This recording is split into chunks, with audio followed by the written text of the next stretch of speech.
बात है। एक विशाल और समृद्ध राज्य था जहाँ का राजा वीर, न्यायप्रिय और अत्यंत बुद्धिमान था, मगर कुछ वर्षों से वह अकेलापन महसूस करता था। रानी का निधन हो चुका था और दरबार की चहल पहल भी उसे अब शून्य लगने लगी थी। एक दिन वह अकेले ही जंगल की ओर निकल पड़ा, न शिकार के लिए न युद्ध के लिए, बस खुद से मिलने। जंगल की हरियाली, पक्षियों की चहचहाट और हवा की सरसराहट ने उसे कुछ सुकून दिया। वह घोड़े से उतरकर पैदल ही आगे बढ़ा।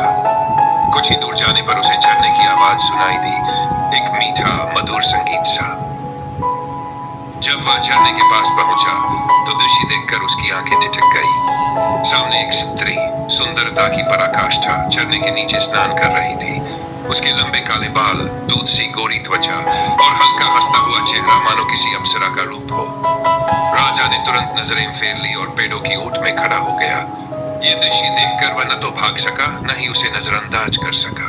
अनोखी मुलाकात। कुछ समय बाद जब स्त्री स्नान कर जल के पास अपने वस्त्र पहनने लगी, तभी राजा ने हल्की आवाज में कहा, क्षमा कीजिए देवी, मेरा इरादा अपमान करने का नहीं था।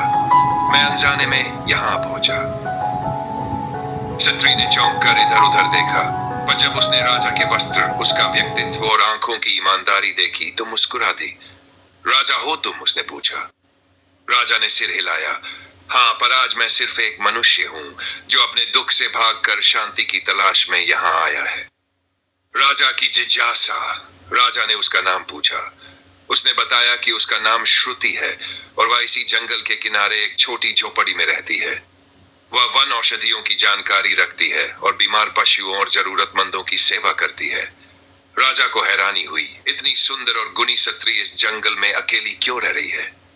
श्रुति ने मुस्कुराकर कहा, राजन, जब समाज किसी स्त्री को प्रश्नों के घेरे में बांधता है तो वह अक्सर जंगल को अपना लेती है।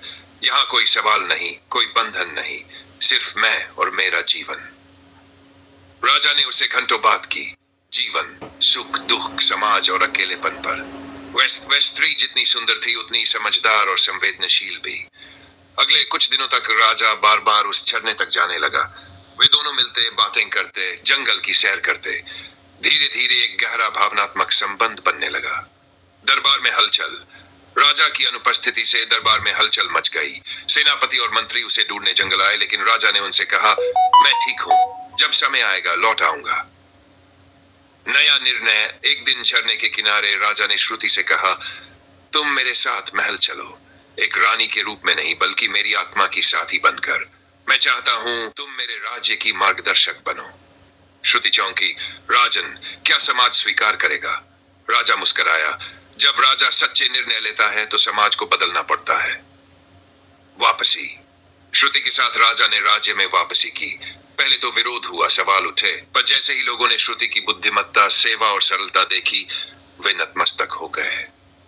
श्रुति रानी बनी, पर सिंहासन पर बैठने से पहले उसने राजमहल की निचली गलियों में जाकर सेवकों, गरीबों और महिलाओं के साथ समय बिताया।